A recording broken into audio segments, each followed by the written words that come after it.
This is CBC Here and Now.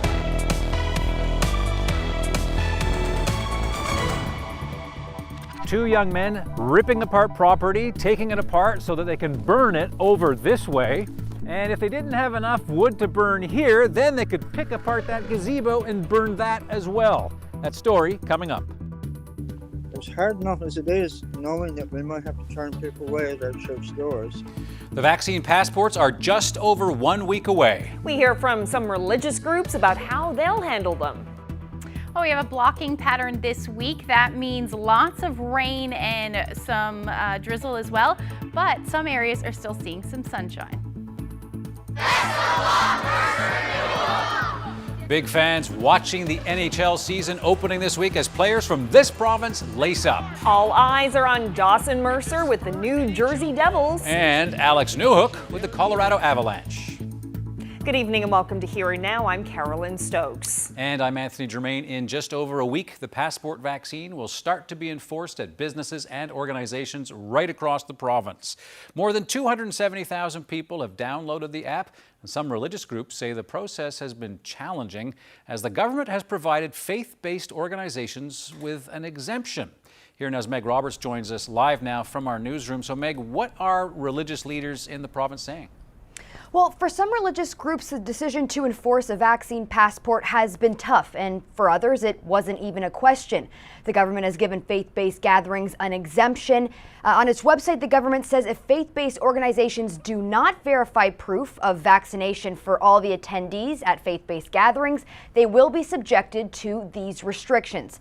They will have to operate at 50% capacity, masks will have to be worn, singing is not permitted, and physical distance has to be maintained, contact information recorded, and entry restricted for anyone with symptoms. Now, last week, the bishop for the Anglican Diocese in central Newfoundland called the government's passport plan ambiguous. However, he issued a statement saying the church would be implementing the vaccine passport. Now, over the weekend, before making a decision, he said there were concerns about turning people away at the door as he was receiving feedback from people who did not want vaccines mandated, and he was hearing from people who did. The church has been challenged never to leave the wounded and the oppressed and the hurting people outside the door while we're inside worshiping. So there's that image, you know. So we have that need to welcome people. We have the need to support the science, and we definitely have the need to support the government. However, other religious leaders say the vaccine passport directions from the government are clear. The Newfoundland and Labrador Muslim Association says it will be implementing the vaccine passport with no hesitations. In our community, I have not heard a single person who is not in agreement. I would say that it's a very good, step in a right direction. It's the same message from the Bethel Synagogue in St. John's, who also says it has not received any complaints from the congregation on mandating the passport. President of the synagogue says there is no theological concern to not let unvaccinated people in the doors.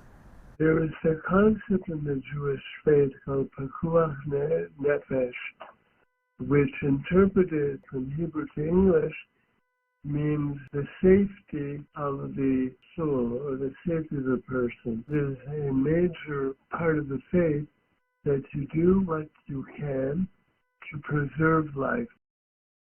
The Roman Catholic Archdiocese of St. John says its COVID-19 subcommittee is reviewing the information from the provincial government, but has not yet completed their recommendation report.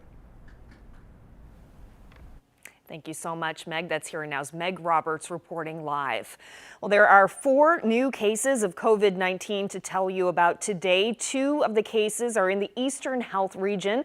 They're related to international travel. And there is 1 case in both Central Health and in Western Health. There have also been 11 new recoveries since the last update, leaving 62 active cases. Of those, 10 people are in hospital, 4 are in critical care. Meanwhile, Central Health says some of its recent cases of COVID-19 have links to a personal care home in Grand Falls, Windsor. Memos were sent to residents of Kingsway Living and their families today, advising of increased visitor restrictions and advising that residents and staff are being tested and advised to quarantine or isolate appropriately. But the health authority hasn't said whether those positive cases include staff or residents of the home. The cases were discovered on Saturday.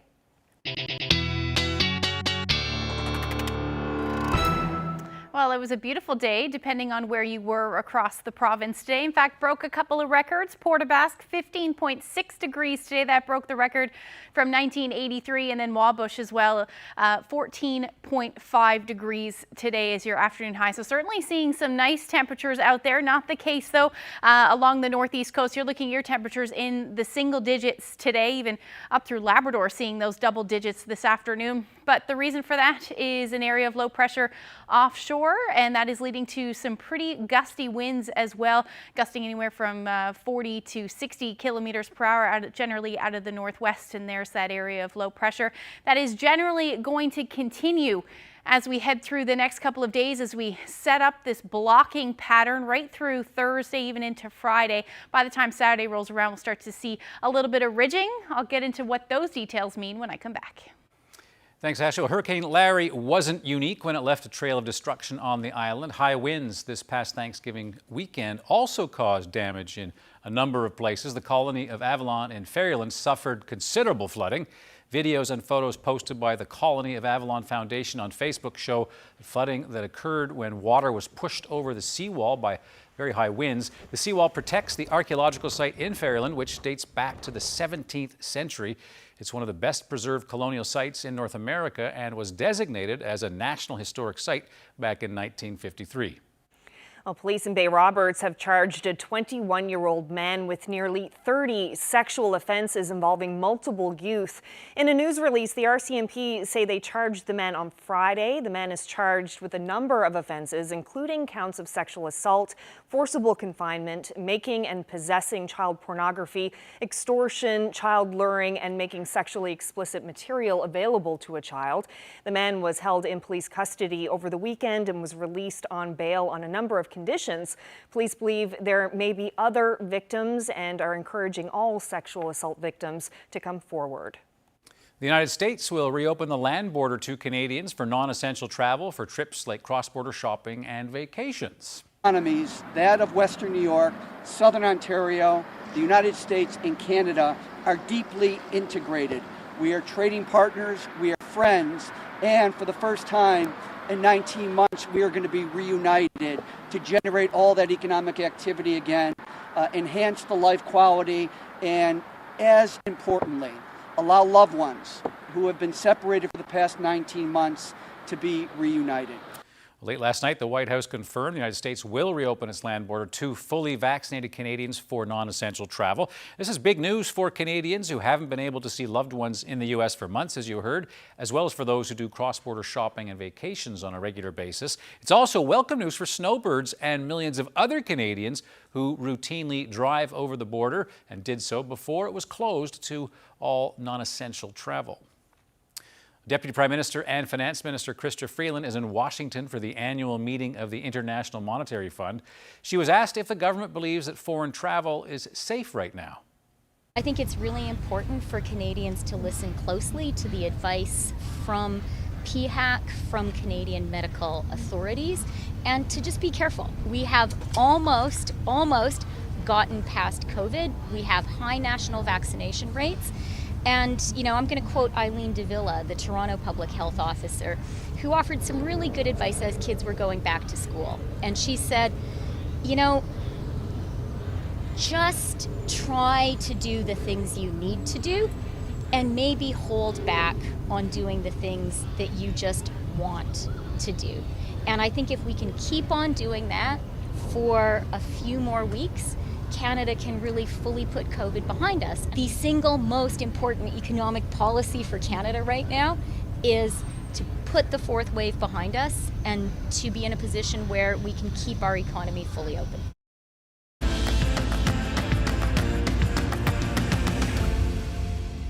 The hockey community in this province is celebrating. That's because two young men from here have achieved something rare, cracking the opening night lineup of an NHL hockey team. A lot of excitement as well. A third player from here is expected to join his team when he recovers from injury. Here now's Terry Roberts has that story. Could one of these young athletes be the next Dawson Mercer or Alex Newhook? Perhaps skate their way into Newfoundland and Labrador hockey history by making it to the NHL. Well, right now, they don't have far to look for inspiration. After weeks of training camp and a series of exhibition games, NHL teams released their rosters for the upcoming season on Monday. For hockey fans in this province, it was a best-case scenario. Alex Newhook of St. John's is expected to suit up tonight for the powerhouse Colorado Avalanche, hoping to build on an impressive debut with the club late last season. While Dawson Mercer of Bay Roberts is scheduled to make his NHL debut on Friday with the New Jersey Devils. He earned a roster spot following a spectacular training camp that included some highlight reel goals. Both players were born in 2001, wear the number 18, play the center position, and now represent what's possible when you match incredible skill with unrelenting drive and determination. This is the Bay Arena in Bay Roberts, Mercer's home rink, where news this week of his arrival in the NHL was being celebrated. He's been working so hard since minor hockey right here at his home arena, the Bay Arena in beautiful Bay Roberts, and it's unbelievable. So proud of our local boy. And since Alex Newhook has some deep family connections here, he's also being cheered at the Bay Arena. His great-grandfather was the first mayor of Bay Roberts. But it's Dawson Mercer who honed his skills on this ice, with this man, Mercer's uncle and longtime coach, as his mentor. My favorite team is the Devils right now because my favorite player is the Devil. There it is, right there. And this is Dawson Mercer's sister, said by some to be an even better skater than her pro hockey playing brother. She's not surprised at Dawson's success. Well, he's gone in as a rookie and he proved himself well, and he scored and he represented good. Many thought Dawson Mercer would raise a few eyebrows at camp, like he did playing for Team Canada at the World Juniors for the last 2 years, but most likely be sent to the minors to further develop his game. But like he's done many times before, the 2020 first-round draft pick exceeded everyone's expectations. The Devils' general manager said, "I sit there and pinch myself every day I watch him. I didn't know he was this good. He hasn't taken his foot off the pedal since our rookie tournament in Buffalo. He's earned this." They knew they had a strong two-way player, and I'll go so far as to say they might not still know what they have. He's a scoring machine. His hockey IQ is off the charts, which obviously transfers into points. The thing that separated him right now is his defensive abilities. They just ooze character, both kids. This longtime hockey builder knows both players, watched Newhook evolve as a little boy. By the time he got to Adam hockey, which would have been under 11, right now he was one of the best players on the ice. And coached Mercer at a World Ball Hockey Championship. Dawson's one of the best ball hockey players on planet Earth. He is just phenomenal. He's not surprised at their success, but considering Colorado's talent-laden roster, believes Newhook overcame tougher odds. For Alex to crack that lineup, he probably had a tougher road to hoe.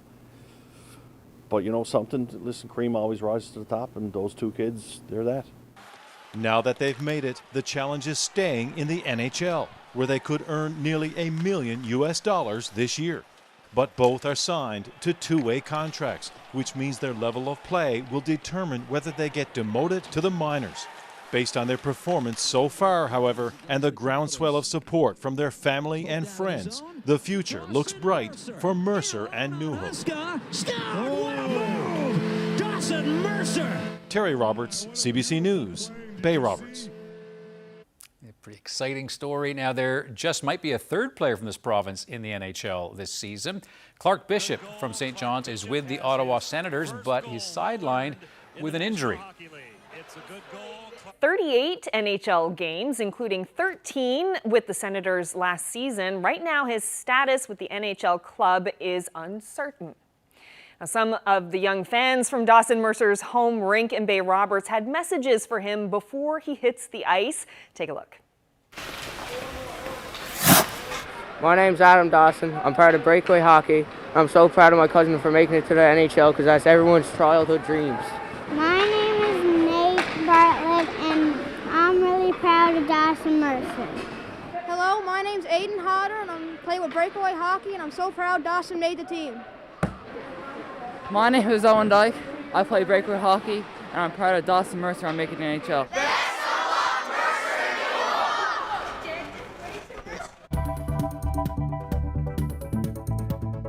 The St. John's International Women's Film Festival opens online today, and there is a lot on offer. Just get this, 54 films in total, 12 features, 42 shorts from 19 countries in 22 different languages. It really speaks to the reach the online festival has found. Well, coming up, Mary Walsh is going to join us to talk about that and to give us a first look at her new film.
Time for a look at the weather forecast. Pretty drizzly early this morning, out for a little hike in the woods, and it wasn't great. No, but Not too bad. Not too bad.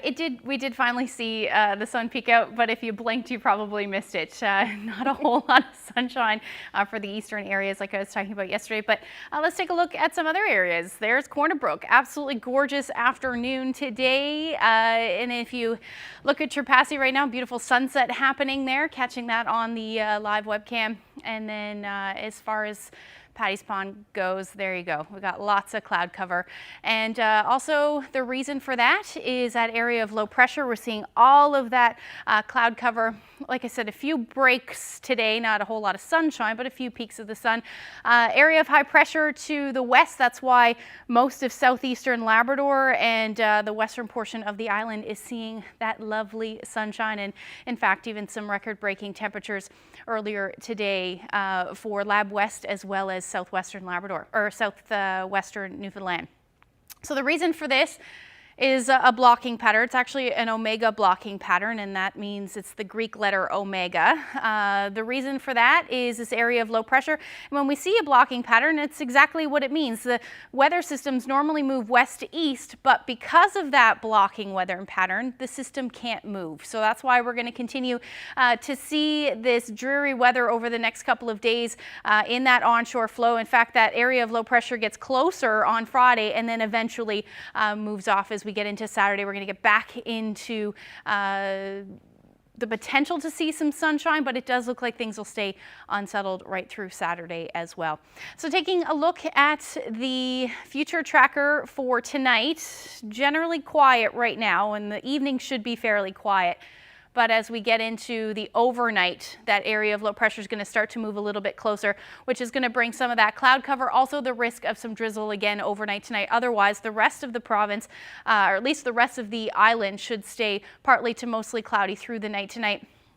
And then unsettled up across Labrador. You're looking at increasing cloud with that chance of showers through central Labrador and pretty much right across the board, and that will continue as we get into the early morning hours. By morning, in fact, most areas across the island should actually be seeing some cloud cover and then eventually some fog as well, or at least some foggy patches along the south coast and then through parts of the west coast through the overnight hours. Those winds are going to stay breezy out of the northwest, about 30 to 50 kilometers per hour tonight. And then those showers up across Labrador, like I said, anywhere from 3 to 8 degrees is the overnight lows, and similar temperatures across the island, except in the low-lying areas through central. You can be flirting with the 0 degree mark, 1 or 2 degrees for your overnight lows tonight. Now tomorrow, the showers will be more numerous, especially along the northwest. And then as the day goes on, we'll likely see a few sunny breaks down for the southwest. But overall, it is looking like a fairly cloudy day for the most part. Now up across northern portions of Labrador, we start to see that risk of snow into the evening hours, either wet snow or mixed with some rain, as we get into the overnight for essentially Nain and just a little bit further south than that. Otherwise, what does fall should fall as rain as we get into early Friday morning. And then it looks like Friday is going to stay unsettled as well, with some periods of rain in the mix. Temperatures tomorrow, not much different than today, 8-9 degrees with those winds out of the northwest, about 30 to 50 kilometers per hour, either drizzle or showers through the day. Better chance of seeing some sunshine will be along the south coast. And then same thing as you head towards central Labrador as well. Harbour Breton, you'll see your high near 11 degrees with some sunshine into the afternoon. Plenty of sunshine for the southwest as well. However, the risk of showers as the afternoon rolls through, about 13, 14, 15 degrees for your afternoon highs. A little cooler towards the northern peninsula. May see a few peaks of sun along the strait. And then it does look like double-digit temperatures again in Lab City, 11 degrees, 10 in Happy Valley Goose Bay. And again, you're going to see some peaks of sun, but overall, the chance of showers. So that's a look at tomorrow's forecast. We're getting closer to the weekend. I'll have that forecast when I come back. It's opening day for the 32nd annual St. John's International Women's Festival. Now, in years past, the big opener would be all red carpet sequence and flash photography, but similar to last year, this year's festival is online, which means you don't have to be in St. John's to take it all in. You could be watching it from Fogo, like Mary Walsh, who is all in on this year's festival as both a board member and a filmmaker. Hi, Mary. Great to see you. Hi, how are you, Chrissy? I'm good. I'm here in Tilting and looking forward to watching everything unfold. You know, last year the Women's Film Festival, because it was online, had a much broader audience and a much bigger audience too. So it means that these films are available to more people, right? People in Grossmorn, people in Tilting, people in Farewell, wherever, right? People everywhere. For anybody that hasn't been or experienced an online festival, Mary, like what is the experience like, or how would you describe it to us? I'm 69, so the notion of trying to, download or access or stream something, it just gets me, like it just makes me feel. I mean, it doesn't really give me a headache, though I know I'm touching my head, but it just makes my head get all scrambly, and then I begin to feel really stupid and like I can't really live in today's world and stuff like that. But here's the good news. It's all very simple and straightforward. It's just like watching Netflix, really. Once you get on there, once you buy your tickets, you're in. They help you get on, the St. John's International Women's Film Festival, and they bring people in and films from all over the world. Like they say, it's films made by women for everyone, and everyone comes, but everyone can't come to the Arts and Culture Centre or the LSP Hall or whatever in St. John's. So we bring international filmmakers and international writers and international producers and international films in, but our audience is sort of limited. But now it's sort of limitless. And last year was such a great experience. I think that definitely we had a bigger audience, a broader audience than we'd ever had. I was looking online at the variety and what's available inside this year's festival. There's quite a bit, including a fresh offering from yourself. Tell us a little bit about Dad and the Fridge Box. It's I wrote the script and I directed it, and it's based on a poem that I loved that Agnes Walsh wrote quite a long time ago now, and it was published in her book, Going Around with Bachelors. And when I read that poem, I could see the whole thing as clear as day. Well, Bill Whalen, imagine that. You're looking almost happy we got it. Careful, kitty, careful, careful. Mine now? Here, let me do it.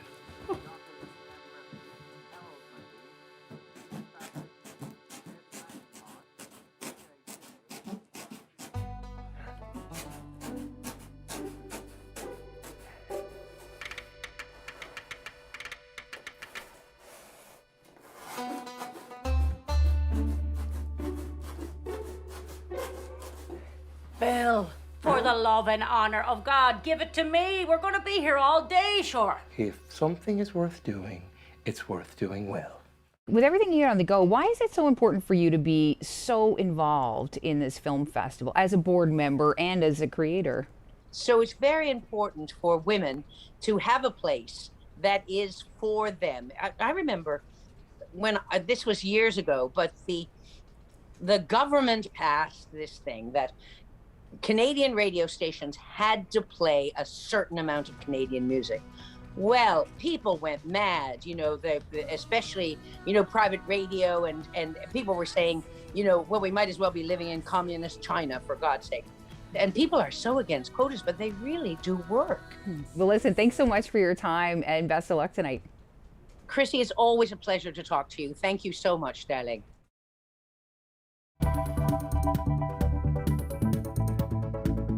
Two young men ripping apart property, taking it apart so that they can burn it over this way. And if they didn't have enough wood to burn here, then they could pick apart that gazebo and burn that as well. That story coming up.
Welcome back to Here Now. Now you're looking at the dugout at the recreation center here in Victoria. That's the good dugout. This is the not so good dugout. Some of the people here have put the word rec in rec center.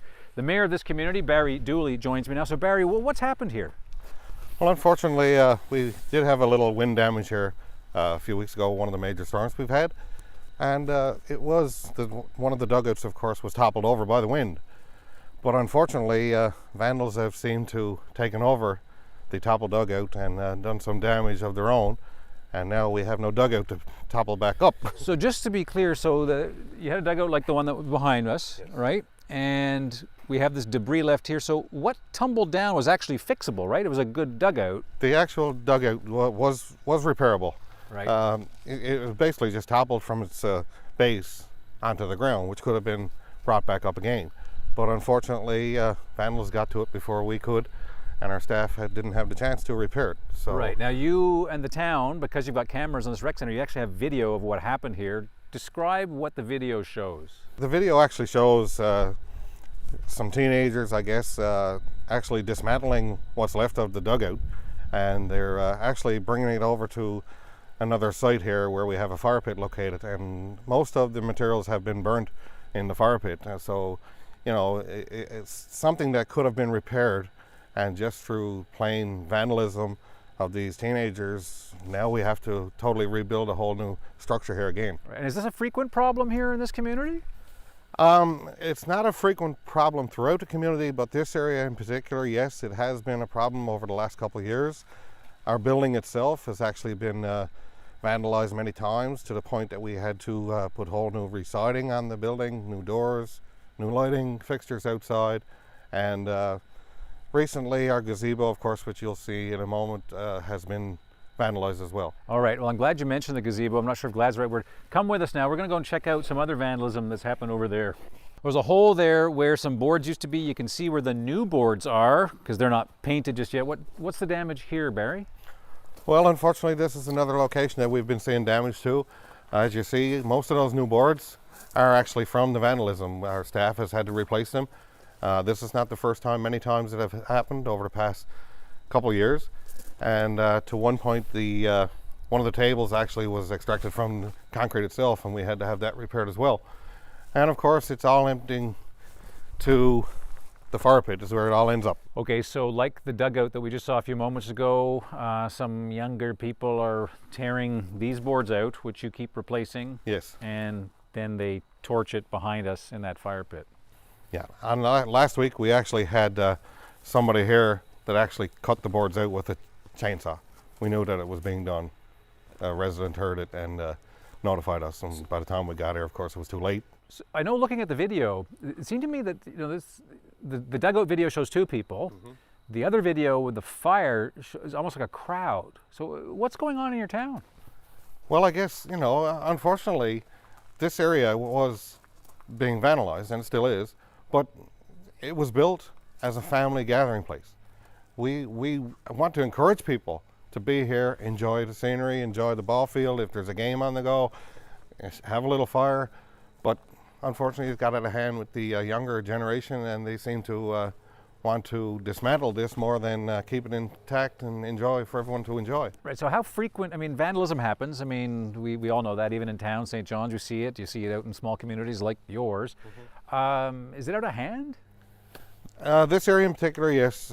It's becoming a problem now pretty well. Weekly, we have to do some sort of repairs over here, on whether it's the gazebo or the building or the ball field. It's not something that we're proud of, but we're hoping to get the word out there that somebody can say, enough is enough, and we need to stop this. And for small communities, where every single penny actually matters, this is adding up in cost, I would think. Well, it's not a cheap venture when you build this kind of thing, and unfortunately, this is taxpayers' money. So, if the taxpayers are out there and they see this, and it's your money that we're having to spend over and over to keep repairing this. So please, just everybody, remind your kids, if they're out around, that this is not the proper thing to be doing. It's here to enjoy, but respect it, because it is everybody's money that from the town that is actually putting this stuff here. It's not coming out of councillors' pockets. It's the taxpayers who put this stuff here, and we just put it in place for them to enjoy, and hopefully we can keep it that way. All right. One last comment or question for you. There's there is an expression that there's a reason we can't have nice things. The fire pit. I mean, was that a good idea? I mean, it's not. It's all. I understand the intention, but it's almost asking for problems. If you know what I mean. Well, I think the fire pit itself now is our main problem, because that's where they're disposing of things that are damaging. Yeah, it's supposed to be a nice place. Yeah, and it's supposed to be, as you can see, there's chairs there, and it's supposed to be a nice, comfortable place to sit, enjoy a little fire, sure. But unfortunately, it's gotten out of hand to the point that it's become vandalism rather than enjoying everything. Right. So. Well, listen, Mayor Dooley, I hope that you find a solution to this. It's an awful situation, but hopefully some people are watching and they'll say, okay, let's find a way to put an end to this. We certainly need to do that, and and I thank CBC for coming out here today and putting some enlightenment on this situation. All right, thank you. Thank you.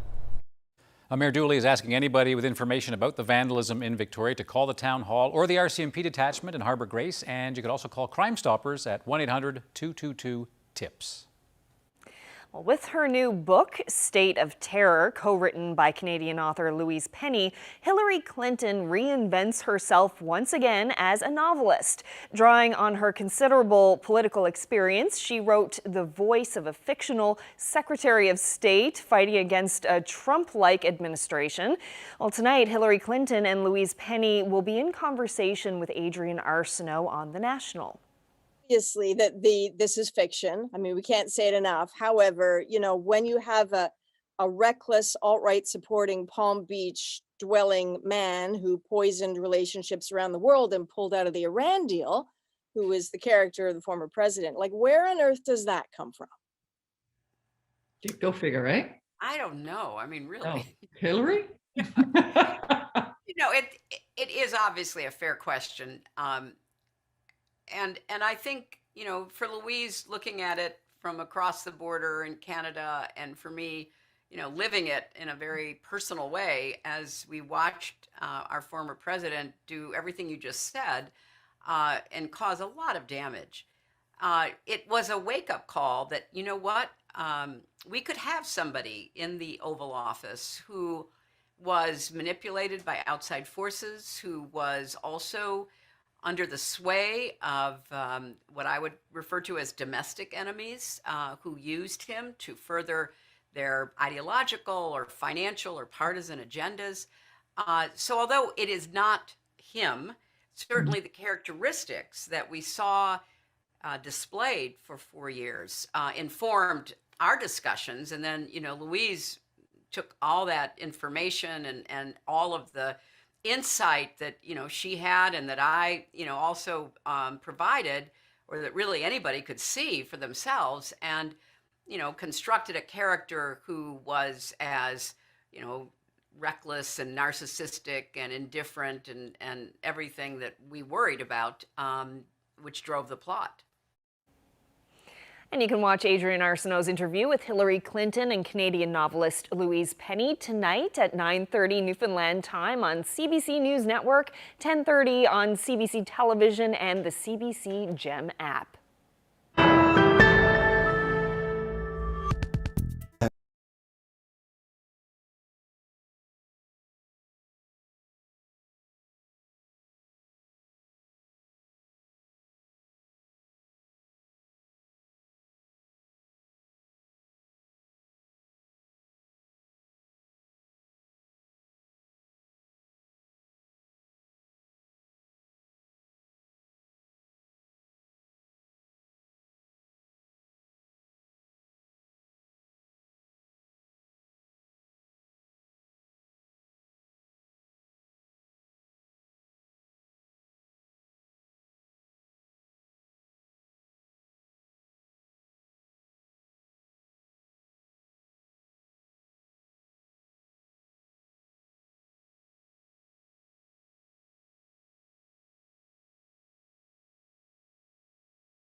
Well, a Nova Scotia woman is inspiring her neighbors to help the monarch butterfly. Charlene McDonald is one of many gardeners taking part in the David Suzuki Foundation's Butterfly Way program.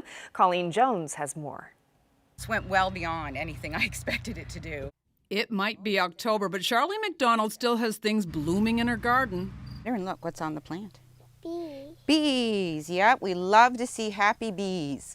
Welcome to Charlene McDonald's garden. She's a Butterfly Way ranger. It's a volunteer job. She's part of the David Suzuki Foundation to get communities across Canada planting pollinator-friendly gardens. It's been really fabulous. I had no idea there was this many people that felt the same way and were willing to volunteer, because that's what it is. Since the spring, she's recruited 60 other people throughout Lunenburg County to get busy planting, especially native plants. But we've actually put gardens in all the way across to Middleton, out in the 40s, down to New Ross. It's been really tremendous. People have really gotten interested in it. Fearing the loss of pollinators like bees and butterflies, especially the monarchs, there's now a pipeline of people volunteering, not just here, but right across Canada. They've built a cross-Canada trail called the Butterfly Way. I think it's stupendous, and it's all volunteer-driven. Like, it's so simple to do to me, and I've been really amazed at all the different ideas. I grew plants and gave them away. Charlene's garden's complete with a butterfly pit stop. This is part of the St. John's wort here. She's working with her best recruit, 5-year-old granddaughter Alexa, collecting seeds. A girl, and sometimes if you take at the end of it and sort of stick it in, look. Now, is all of this making a difference? Well, the proof might be in her own garden, which was full of monarchs this year. It's been incredible, just not monarchs, but just the butterflies and the bees, and learning that there are so many other things that are pollinators that one wouldn't ordinarily consider. They're just the seeds I've started collecting this year. On her deck, she has a tickle trunk full of seeds she's drying and will either give away or soon start planting them in her pollinator grow-op.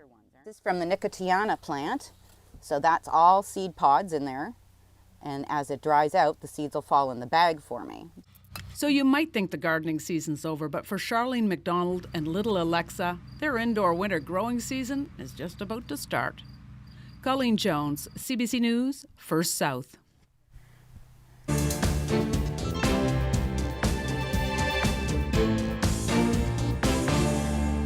Fuel prices in Canada are hitting all-time highs. The average for a litre of gasoline is $1.44, which sounds like a deal here where we have the highest gasoline prices south of the territories. Gas prices expected to continue to rise as the global economy continues to reopen from the pandemic and demand for energy continues to increase.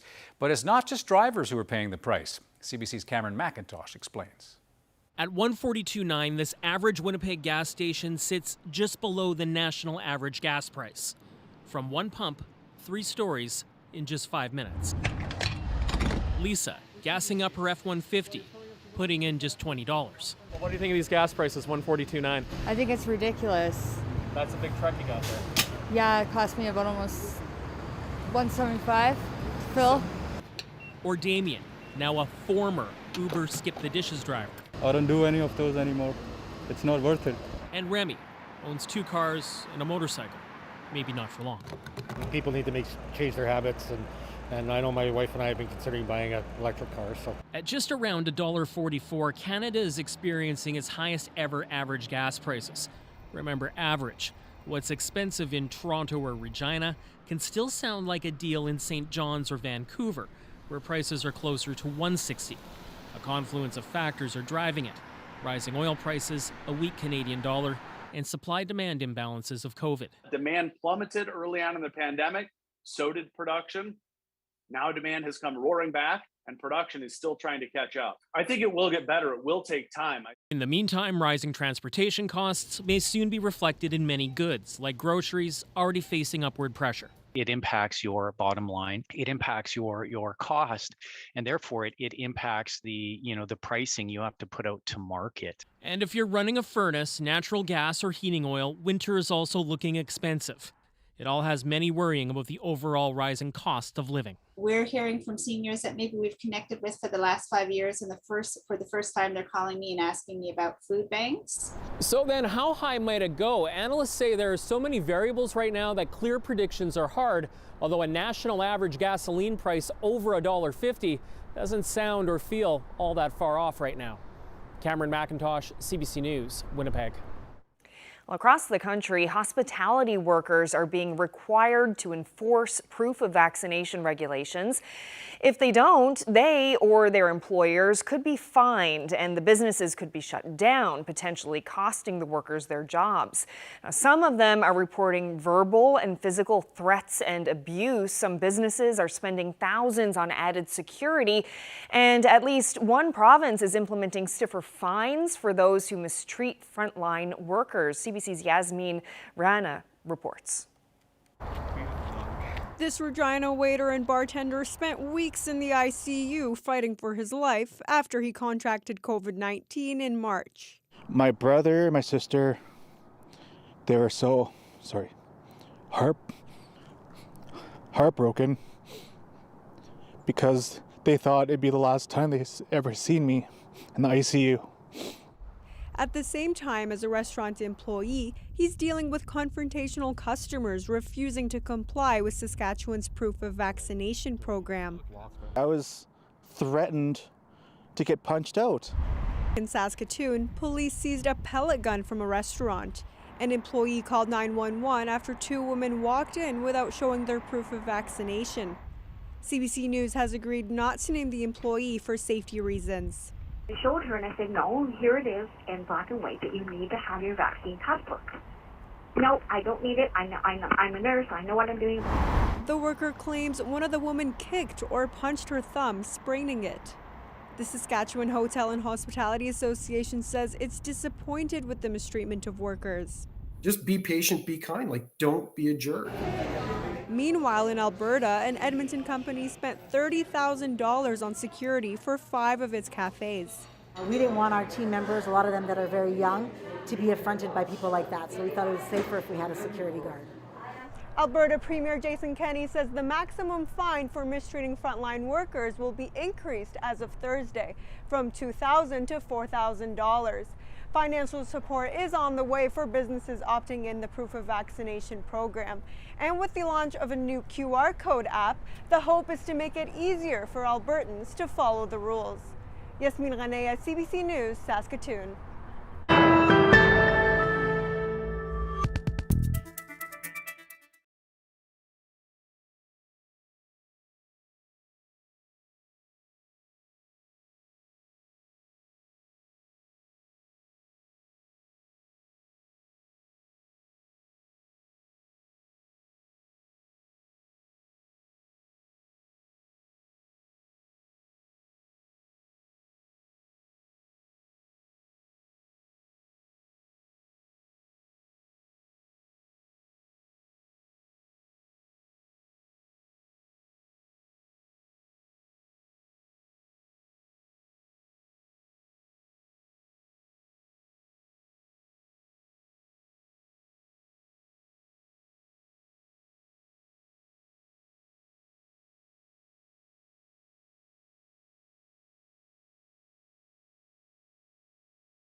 Star Trek legend William Shatner has boldly gone to the place his alter ego, James T. Kirk, could only pretend to reach on a film or television screen into space. You look down, and there's the blue down there, and the black up there, and it's just, there is Mother and Earth and comfort, and is there death? I don't know. Is that death? Is that the way death is? Whoop, and it's gone. Is the most profound experience I can imagine. I'm so filled with emotion about what just happened. It's extraordinary, extraordinary. Wow, the 90-year-old Canadian became the oldest person to reach space when he launched this morning aboard a New Shepard spacecraft. Shatner and 3 fellow passengers in the fully automated capsule reached an estimated altitude of 106 kilometers. They then safely parachuted back to Earth after a flight that lasted just over 10 minutes.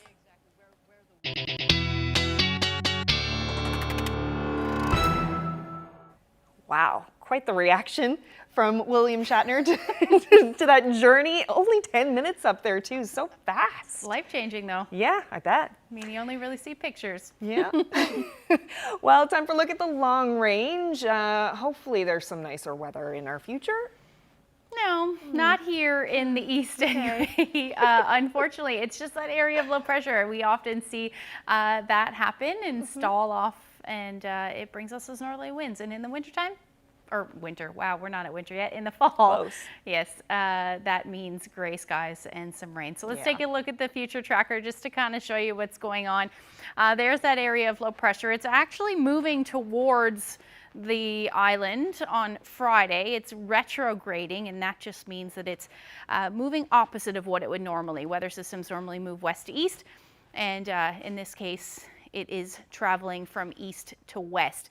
Now, as we head through the day on Friday, it will eventually pull away, and that's going to bring some of the rain with it at this point. Some showers still possible up across Labrador. And then by Saturday, we're going to see a break in the cloud cover for a little bit. But then the next area of low pressure is on tap, and that will happen Saturday night into Sunday. It looks like as we see some showers roll through. So temperatures on Friday going to pretty much stay in and around where we've been sitting for the last day or so, about 8-9 degrees. The further south and west you go, the nicer the weather. 13 degrees for Port aux Basques, 12 for Corner Brook, but you will still see some gray skies with that chance of showers on Friday.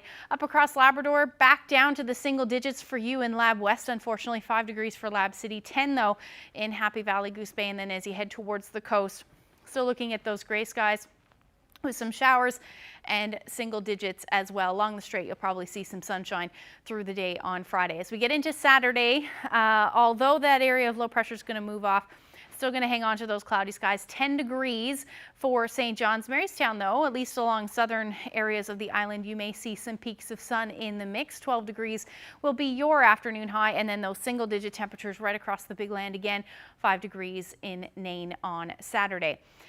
Taking a look at the long range forecast, don't have a whole lot of sun in there for you. Friday though will be a little bit windy, and those temperatures really not moving too much. Anywhere from 5 to 10 degrees as you get into Sunday, and then Monday we'll jump back up into those double digits. 14 degrees will be the afternoon high on Monday.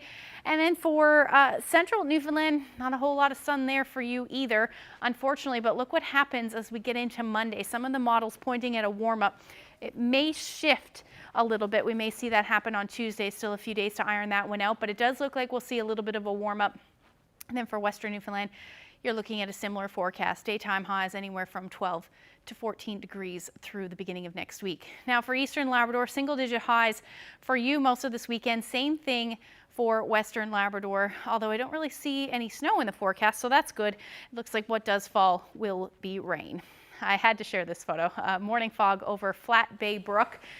Brian shared that shot with us. If you have any weather photos like this one, we're getting into those fall colors, send them to nlphotos@cbc.ca.